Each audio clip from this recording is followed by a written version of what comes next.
Hello மாமா, நான் ஒரு முக்கியமான பிசினஸ் டீடைல் உங்களுக்கு அனுப்பி வச்சிருக்கேன். ஏதோ என்ஆர்ஐ பார்ட்டியா? நீ எப்ப இந்த வேலையெல்லாம் பார்க்க ஆரம்பிச்ச? அதை விடுங்க மாமா, இது ஃபாரின் டீல் மாமா. நான் ஃபாரின் டீல் இது வரைக்கும் பண்ணதே இல்லையே. அதனாலதான் மாமா உங்களுக்கு அனுப்புனேன். உங்க நேரம் நல்லா இருக்கு, நீங்க தொட்டதெல்லாம் தொடங்கும். இந்த பிசினஸ் கிடைச்சா உங்களுக்கு மாசம் 50-60 லட்சமாவது கிடைக்கும். 50 லட்சமா? ஆமா மாமா, நீங்க இப்பவே அதுல இருக்கிற மீட்டிங் பாயிண்ட்க்கு போய் அந்த என்ஆர்ஐ பார்ட்டியை மீட் பண்ணணும். சரி, இதெல்லாம் ஏன் என்கிட்ட சொல்ற? அர்ஜுன் கிட்ட சொல்லாமே நீ. அதான் எனக்கு சந்தேகமா இருக்கு. உங்க சந்தேகம் நியாயம்தான். ஆனா அந்த டீலருக்கு அர்ஜுன் பிசினஸ்ல லாஸ் ஆனது தெரிஞ்சிருக்கு. அவங்க பேக்ரவுண்ட் வெரிஃபிகேஷன் பண்ணிருக்காங்க. ப்ரொஃபைல் வீக்கா இருக்குன்னு அர்ஜுனை ரிஜெக்ட் பண்ணிட்டாங்க.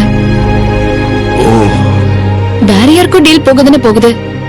அது நீங்க எடுத்தா அது நம்ம குடும்பத்துக்கு தானே பெருமை. அதான், வேற ஒண்ணும் இல்ல.